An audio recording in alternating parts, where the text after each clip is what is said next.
Dr. Warwick.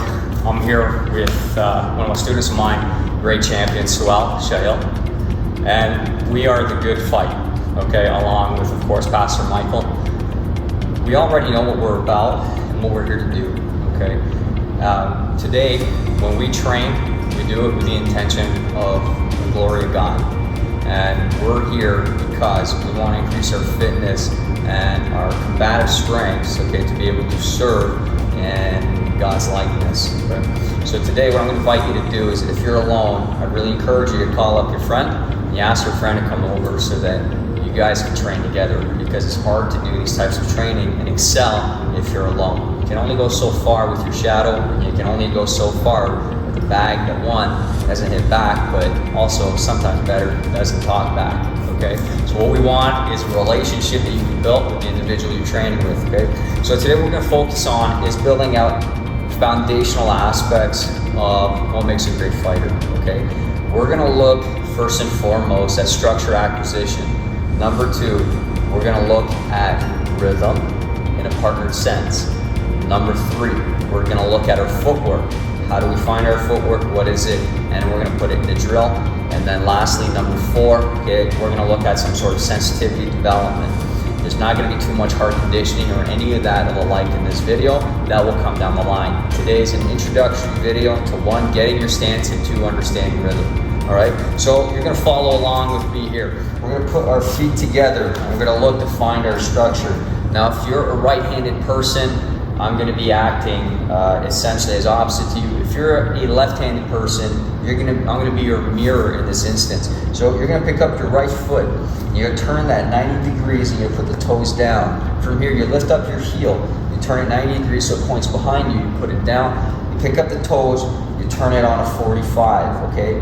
From here, you're going to take that lead leg and just take a small step forward with it. Your back heel is going to rise up off the ground for now, okay? The hands, okay, are going to come out in front of you, and you're going to cross them like an X where your two elbows in front of you. You want your shoulders rolling up and over, okay? From here, you bring your hands up, and then you're going to split your shoulders so you put your shoulder on the same plane as your hip. You take your pinkies and turn them on a 45-degree angle so the pinky's out, the bone is exposed out. You want to tuck your jaw and slightly tilt your pelvis in so that your hips are in a neutral position, okay?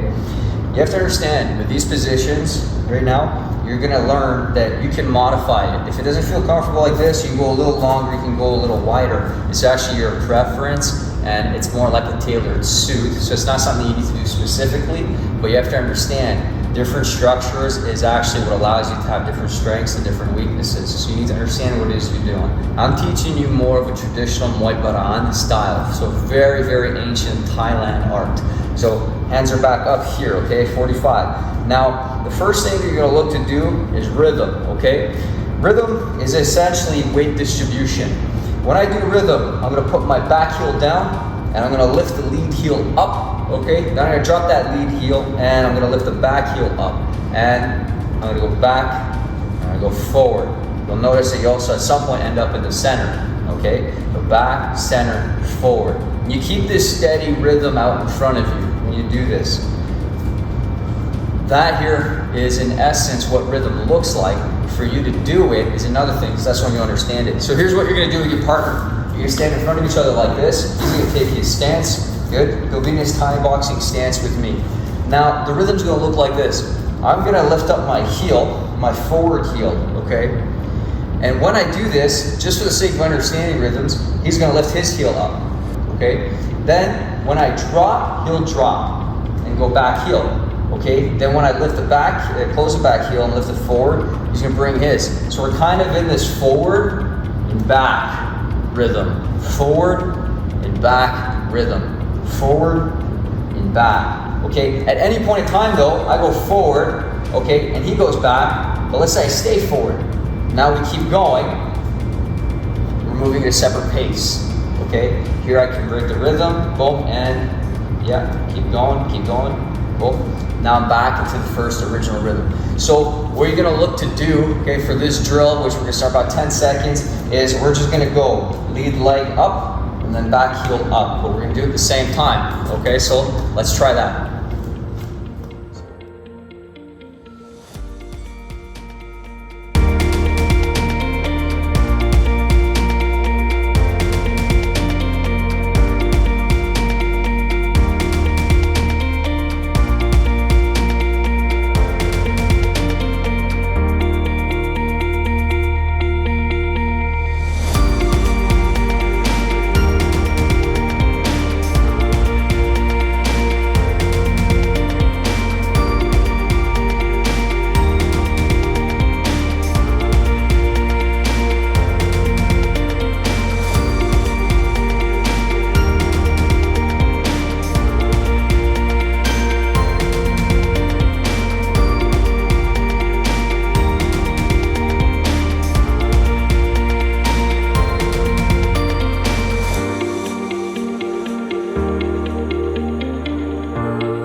find your structure again. Remember, we pick up that rear leg, turn it 90, pick up the heel, turn it 90, put it down, pick up the toes, 45, lead leg draws forward, back heel comes up. Cross the arms out in front of you, put the knuckles up, blade your shoulder, pinkies on 45, tuck the chin, pelvis tilted. Okay, so we understand a basic of rhythm we did with our partner. Now you're gonna understand footwork. Footwork, in essence, before I can move, my leg needs to be light, okay? So my weight here is gonna go onto the back leg. As I charge my leg, I'm gonna hover the lead leg forward, I'm gonna step, okay? Heel toe, for now, and then I'm gonna slide the back leg forward. And I'm gonna maintain my rhythm. As my weight comes on the lead leg, heavy on the lead leg, charge the leg, make the back leg light, hover the leg, and slide the back. Okay, when we go off to the left, we charge the back leg, make the lead leg light, hover it to the left, okay, slide the right. When I slide, you'll notice here to the right, my foot comes automatically. Here's what I don't do. 1 and 2, 1 and 2. Here's what we want, okay? It's almost like there's an elastic band between the legs. They move at the same time automatically.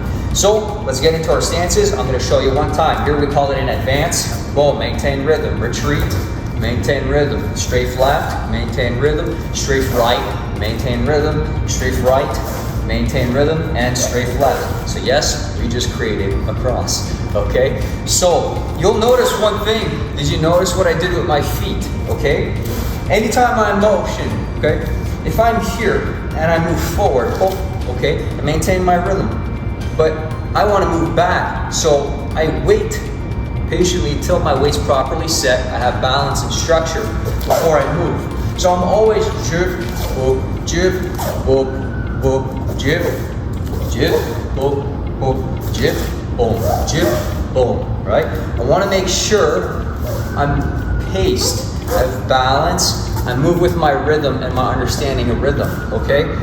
The way you'll do it with your partner is we're gonna be in front of each other. We're gonna have a leader and we're gonna have a follower. For the first round, I'm gonna be the leader and then Swell will follow. What you wanna do, okay, is as I move forward, he just stays close to me, okay? As I move back, okay, he moves back. If I move to the right, he's gonna move to the right. If I move to the left, he's gonna move to the left. If I move to my left, he moves to the left. Here's the key component, okay? You see the rhythm in the legs? When my weight's heavy on my rear, he wants his weight heavy on his lead. Okay? If my weight's heavy on my left, my lead, he's gotta be heavy on his right. Because if I move this way, he moves with me. There's the catch. If you wanna know if you're doing it correctly, is you move at the same time because the weights were matched. This is the beginning of understanding how to match rhythm and how to break rhythm. Okay? So let's try that and we'll give our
that's a basic introduction to understanding rhythm at a more advanced perspective way of learning it. You see, a lot of times when it comes to fighting, or I would say any field in life, it's not necessarily how long you're doing it that makes it better. It's how you were doing it when you were doing it. So it means it's not what you're doing, it's how you're doing it. And it's not what technique you're doing it, it's how it was being done. Meaning, how were you thinking about it? How were you looking at the situation? We only work through progress and innovation. So for your mind to meld around certain things, to attain a higher state of consciousness around your art, you need to look at it differently. You can take something that's very simple and advance it to something that's a lot more advanced for you guys, okay? So now what we're gonna do is we're gonna look at something called sensitivity development. Sensitivity is something that is the ability to feel your environment's intentions. Feel your environment. What are the emotions of other people? What are the feelings of other people? What are the intentions of other people? In the context of martial arts and combat, it's what's, of course, is my opponent trying to lie to me? What is he trying to do to me? And you can sense it, and you can use intuition in your heart to gauge what's happening before it happens physically. You can see it on another level, okay? This is a very important quality. This quality, sensitivity development, was primarily developed in the Kung Fu systems. I learned it from training in traditional Wing Chun, okay, which prioritizes sensitivity and development. And what I'm doing here is all I've done is I'm showing you the first basic introduction to it, but more from a Thai boxing perspective. You're gonna set up with each other. Both of you are gonna be square like this, okay? You're gonna have your hands up over here. All I'm gonna do is I'm gonna find my guard first, then I'm gonna drop it. So it's gonna come down about like 70 degrees to 60 degrees. And my partner's gonna do the same thing with both hands. Okay, so drop both hands down. And we're gonna slightly take our shoulders, we're gonna protract. So they come forward, ever so slightly, we're gonna make contact. When we're contact, we're palm to palm, okay? So not fingers, but we want palm for the drill, okay? When we're here, we're gonna apply pressure. So the arms are very, very light. They're like antennas when we do this. But I want to bring pressure to the person. He does the same, okay? We put pressure and connection. So it's not empty, there's a connection. A little more, too much, do this like that, good. Okay? What's gonna happen is that I'm gonna move back, he's gonna stay glued, okay? I'm gonna move forward, he's gonna stay glued. I'm gonna move to my right, I'm gonna move to my left, okay? I'm gonna move back, good. Maybe I keep my rhythm like we were doing earlier. And back, forward, left, okay? So this here, you start with your eyes open. What we're gonna do is that Swell's gonna be the receiver at first, and I'm gonna be the emitter. He's gonna close his eyes when we do this. So we don't wanna be using our visual cortex. We wanna start using more of the sensory components of our brain and our bodies. So let's give that a go. We're gonna go 3-minute round per person.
session, second time, maybe even the third time, and it's going to start to build a very, very good foundation for you in understanding rhythm and having the sensitivity to the opponent's ways. Being able to feel but not think. The greatest thing about sensitivity development is that in order to be good at it, you got to take your ego out of the picture. You have to take your belief out of the picture. You have to take the talking out of your head. You have to be empty to be very successful at it. Because the more you analyze, the more you judge, the more your pride gets in the way, or maybe your false humility gets in the way. Any level of deception and illusion that you have will make it so you will not be successful at developing true sensitivity to the environment, but mainly to your opponent, because it will cloud your ability to see what's actually in front of you. So that's why we say that martial arts, it has 5 pillars. Number 1, self-defense. Okay, when you train out of love of your family, love of your tribe, love of your brothers and your sisters, love of your community and your society. That's why you go to war. You go to war because you love what's behind you, and you're willing to sacrifice yourself for the people that you love. That's the real reason to fight. You don't fight for useless reasons. Okay. Number 2 is health and fitness. Take care of your nutrition, take care of your sleep, you take care of your mental health, your emotional health, and your physical health, so that you're always showing up to the gym consistently. Okay, your relational health, your financial health, the whole 9 yards. Okay. Number 3 is your mental expansion. It's all about learning new ways of thinking and seeing things. Okay. What we did today, many people may have done certain things, but they haven't done it like this. It's understanding a principle of neuroscience, which is called Hebb's rule. Hebb's rule: neurons which fire together wire together. It means that it's how I program the operator is what makes the difference. Okay. Number 4 is character development. Character means I'm true to who I am under all circumstances. Okay. It means that let's say that my character is I value politeness or kindness to others. It means that when I'm faced with someone who's taunting and insulting me, I'll maintain my character. I say that this is my principle. I maintain my principle. Number 5 is spiritual development. Because, of course, all in the name of God and the glory of God. Okay? So today was lesson number 1. Sawadee krap. Okay? We say in Thai. Thank you very much. Goodbye. I'll see you next time.